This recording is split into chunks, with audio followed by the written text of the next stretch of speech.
Within every man there exists a quiet but relentless tension between the desire to impose order on life and the equally powerful need to feel inwardly free. And most men move through adulthood without ever being taught how to hold this tension consciously. So instead they resolve it unconsciously by choosing control, believing that strength is proven through discipline, restraint, productivity, and the ability to dominate impulse, time, and emotion. And at first this belief seems to work, because control creates predictability, and predictability feels safe, especially in a world that feels unstable, competitive, and unforgiving. So a man builds routines, structures, habits, schedules, and systems, telling himself that once everything is optimized, once he becomes disciplined enough, he will finally feel calm, grounded, and confident. Yet what often happens instead is that his life becomes increasingly rigid, emotionally narrow, and internally exhausting. Because discipline that is driven by fear tightens the psyche rather than organizing it, and fear-based order always demands constant enforcement, vigilance, and self-surveillance, turning daily life into a quiet battlefield where the man is both the commander and the prisoner, constantly monitoring himself for weakness, inefficiency, or deviation. And this creates a subtle but persistent tension in the body and mind, which many men mistake for seriousness or dedication. Not realizing it is anxiety held in place by willpower, and over time this tension produces irritability, emotional numbness, restlessness, and a growing sense that life feels mechanical rather than alive, because the discipline being practiced is not aligned with the deeper self but imposed by an ego that believes control is the only defense against chaos, insignificance, or failure. And when discipline becomes a way to prove worth rather than support life, every disruption feels threatening. Every moment of stillness feels uncomfortable, and every loss of control feels like a personal collapse. So men fill their lives with activity not because they are inspired, but because busyness keeps them from encountering the inner discomfort they do not know how to face. And this avoidance often shows up as repression, where difficult emotions like grief, anger, fear, loneliness, or vulnerability are pushed aside in the name of strength, logic, or composure, creating an internal split where rejected parts of the psyche do not disappear but instead operate in the background, influencing behavior, relationships, and decisions without conscious awareness, which is why many men who appear calm and disciplined on the surface struggle with sudden outbursts, chronic irritability, compulsive habits, or a sense of emotional deadness they cannot explain, because what is denied internally always seeks expression. And when instinct is not given a conscious relationship, it returns in distorted forms, and modern culture unintentionally reinforces this pattern by glorifying constant productivity, hustle, and optimization, treating rest as laziness, silence as weakness, and uncertainty as danger, teaching men that their value is measured by output, performance, and visible control, even though this mindset slowly drains vitality, creativity, and depth, leaving many men feeling successful yet strangely empty, accomplished yet disconnected, disciplined yet directionless. And this inner contradiction often becomes impossible to ignore during periods of transition, loss, or midlife, when the structures that once provided identity begin to lose their power, and routines that once felt meaningful start to feel hollow. And men often respond to this discomfort by either tightening control even further or swinging toward reckless freedom, abandoning structure entirely in search of relief, not realizing that both reactions come from the same place, an inability to tolerate inner tension without collapsing into extremes, because the ego understands only domination or escape, not containment. And containment is the psychological capacity to hold opposing forces without needing to eliminate one, to remain present with uncertainty, emotion, and instinct without repressing or acting them out. And this capacity marks the transition from ego-dominated masculinity to mature masculinity, where strength is no longer defined by how tightly a man controls himself, but by how calmly he can remain grounded in the face of inner conflict, ambiguity, and change. And as this inner authority begins to develop, discipline slowly transforms from punishment into support, no longer used to silence parts of the self, but to give life shape and stability. While freedom transforms from chaos into choice, no longer feared as loss of control, but embraced as the ability to act without compulsion, to rest without guilt, and to respond rather than react.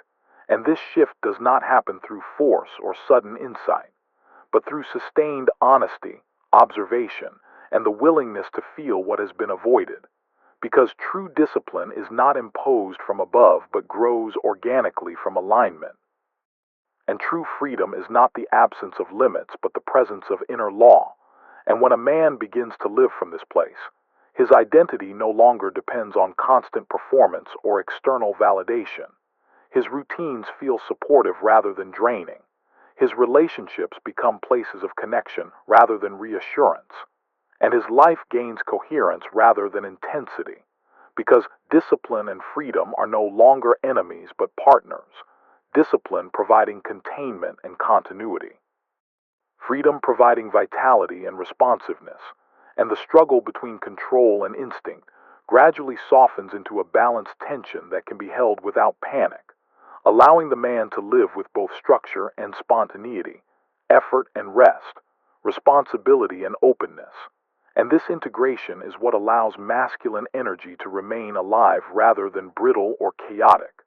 Because strength becomes quiet instead of performative, authority becomes internal instead of enforced, and confidence becomes grounded rather than defensive.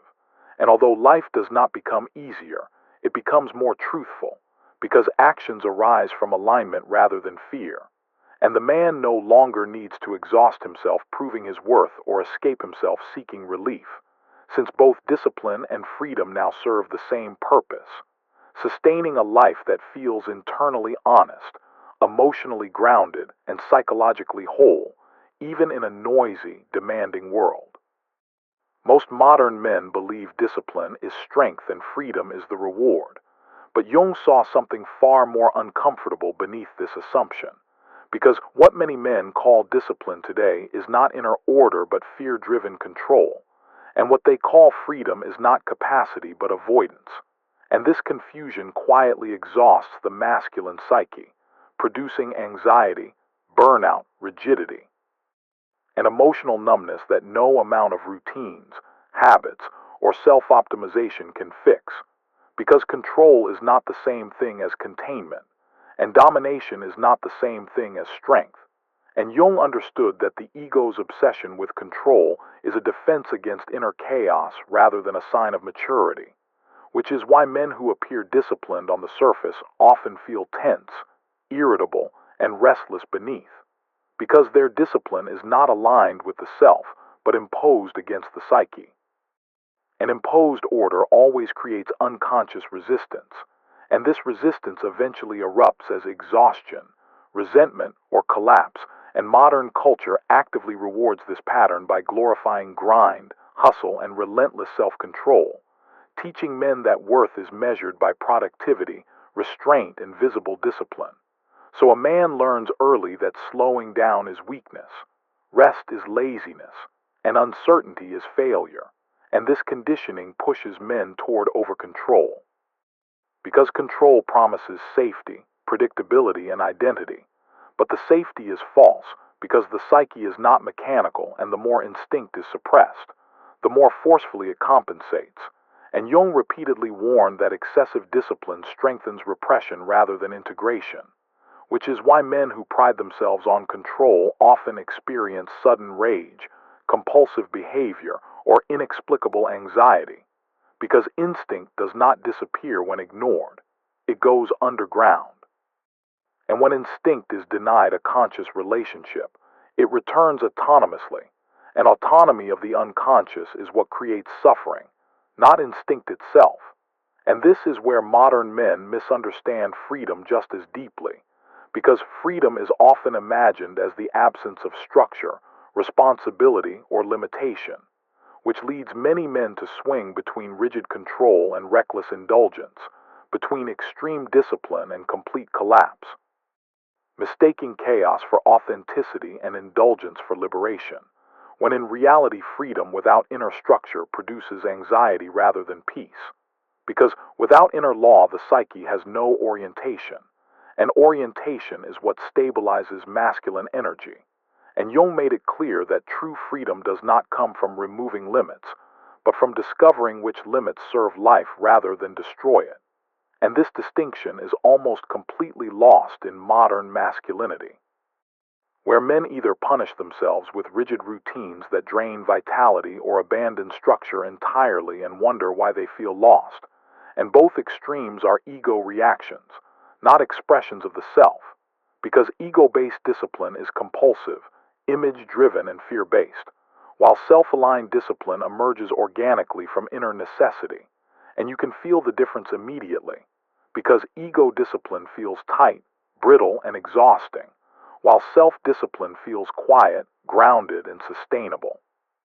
And the reason most men never experience this difference is because they confuse discipline with worth, believing that control makes them valuable, respectable, or masculine. So letting go of control feels like letting go of identity itself. And Jung understood this fear well, because the ego resists anything that threatens its supremacy.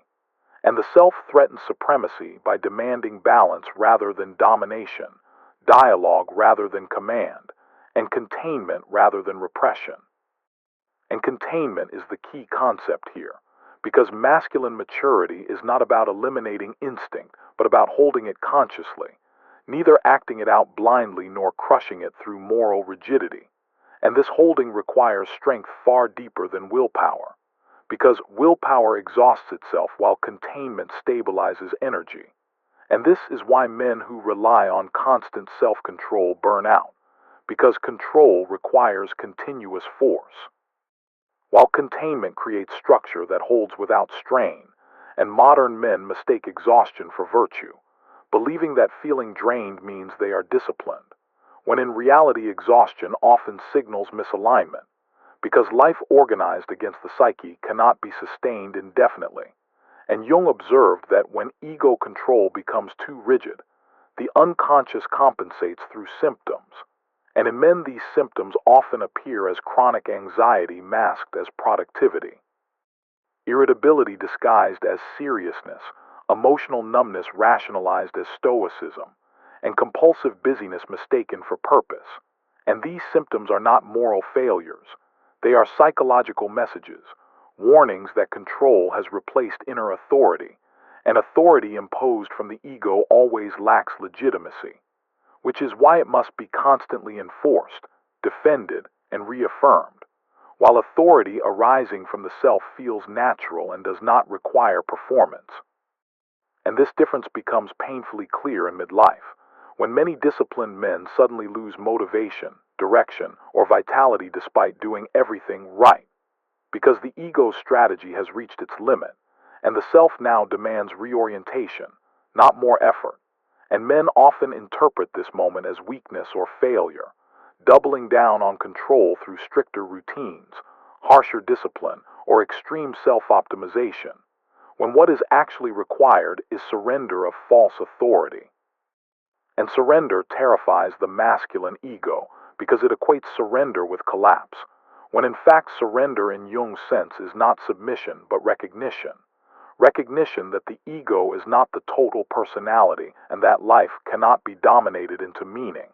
And this recognition feels like loss before it feels like freedom, because the ego must grieve the illusion that control guarantees safety, certainty, or worth.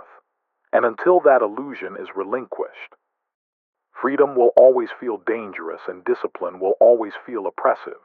And this is why men today fear rest, silence, and unstructured time, because without routines and systems to prop up identity, the ego loses orientation and anxiety surfaces. But anxiety is not proof that rest is wrong. It is proof that inner authority has not been developed. And Jung was explicit that when inner authority is absent, external systems rush in to compensate, schedules replace meaning, Rules replace values, and control replaces trust, and the man becomes dependent on structure rather than strengthened by it, which is why disruption feels catastrophic instead of challenging. And this dependence explains why many men collapse during unexpected change, loss, or uncertainty, because their discipline was never rooted in inner alignment, only in external order. And external order cannot hold under pressure without inner consent, and this is where freedom must be redefined, not as indulgence or escape, but as the capacity to act without compulsion, to choose without panic, and to endure uncertainty without collapse. And this capacity only emerges when the self becomes the organizing center of life, because the self balances instinct and order naturally, without moral rigidity or reckless indulgence. And Jung believed that true structure emerges organically from alignment rather than force, which means discipline becomes a servant of life rather than its master. And when discipline serves life, it no longer feels like punishment. It feels like orientation. And this orientation transforms masculinity at its core, because strength becomes calm rather than aggressive. Authority becomes internal rather than performative, and freedom becomes grounded rather than chaotic. And men who reach this stage no longer need to prove their discipline, because it is evident in their stability, and they no longer fear freedom, because it no longer threatens identity. And this integration does not make life easy, but it makes it coherent, because coherence replaces compulsion. And Jung's deepest insight was that psychological health is not achieved through control, but through relationship. Relationship with instinct, shadow, uncertainty, and limitation. And men who refuse this relationship remain trapped in cycles of rigidity and collapse, mistaking exhaustion for strength and chaos for freedom. While men who accept it discover that discipline and freedom are not opposites but partners, discipline providing containment and freedom providing vitality.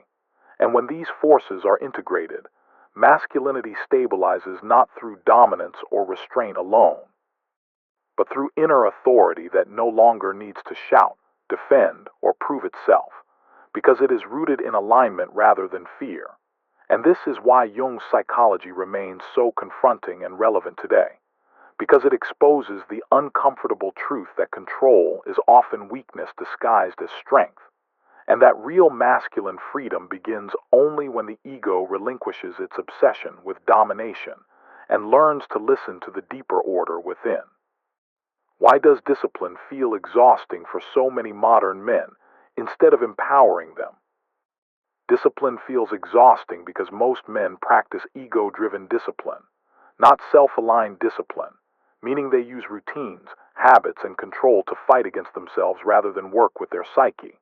And you can see this clearly today in men who wake up at 5 a.m., follow strict schedules, push themselves relentlessly, and yet feel irritable, tense, or emotionally numb, because their discipline is fueled by fear of falling behind, being judged, or losing worth. So it requires constant force. While true discipline aligned with the self feels supportive rather than punishing, like a structure that holds life instead of crushing it. And this is why burnout has become so common among highly disciplined men. Why does control feel necessary for men to function in modern life? Control feels necessary because many men lack inner authority, so they rely on external systems, routines, rules, and rigid structures to create a sense of safety and identity. And in today's world, this shows up when a man feels anxious or lost the moment his routine breaks. His job becomes unstable, or his productivity drops, because his sense of self was never rooted internally but propped up by control. And Jung explained that when inner authority is undeveloped, the ego compensates by tightening control, but this creates dependence rather than strength, making men fragile under pressure instead of resilient. Why do disciplined men still experience anxiety and irritability? Anxiety persists because excessive discipline often suppresses instinct instead of integrating it, and suppressed instinct does not disappear, but builds pressure in the unconscious, eventually expressing itself as irritability, restlessness, sudden anger, or chronic tension, which is why many men who appear calm and controlled externally feel constantly on edge internally, snapping over small things or feeling overwhelmed without knowing why, because their discipline is not creating balance. It is creating repression, and repression always demands compensation. Why does freedom feel dangerous or chaotic for many men? Freedom feels dangerous because freedom without inner structure removes external control before internal orientation has developed. And modern men experience this when they take time off, stop working, or loosen their routines and suddenly feel anxious, purposeless, or guilty instead of relaxed, because their identity was built around control and productivity, not inner alignment. So when structure disappears, the ego panics, mistaking the absence of control for collapse, when in reality it is exposing the absence of inner grounding. Why do men swing between extreme discipline and total collapse? Men swing between extremes because the ego understands only domination or escape, not containment.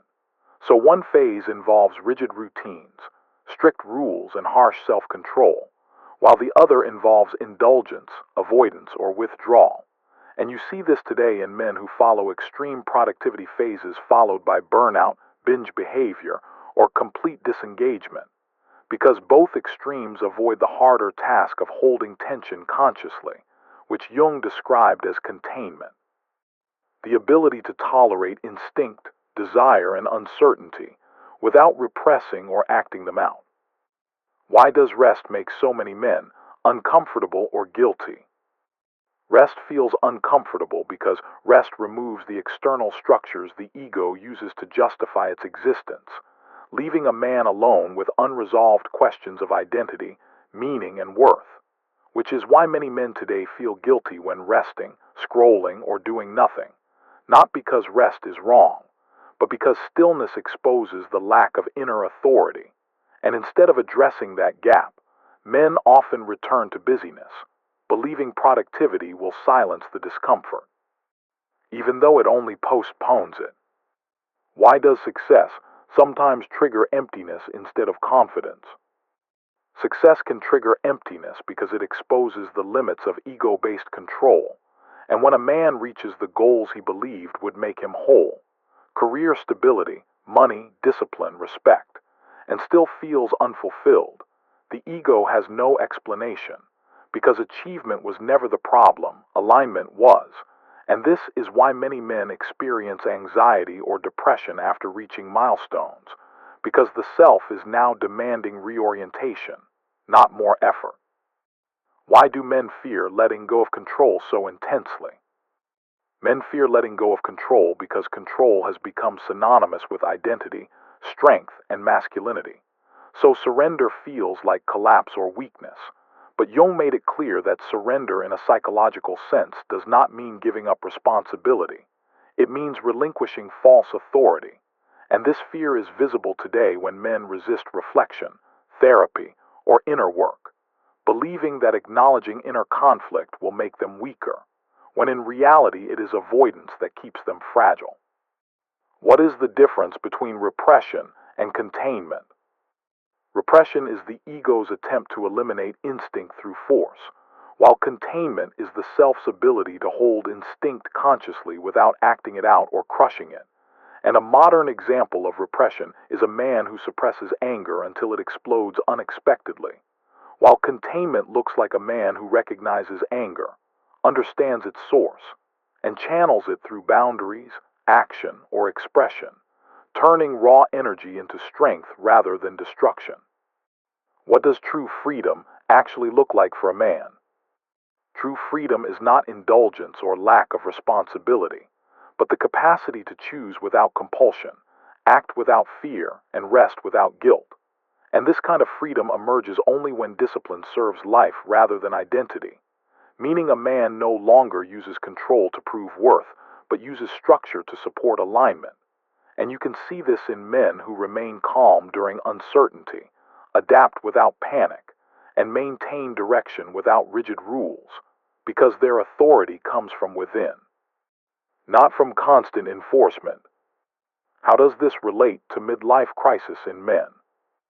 Midlife crisis occurs when ego-based control reaches its limit, and the structures that once provided identity no longer satisfy, causing confusion, loss of motivation, or collapse.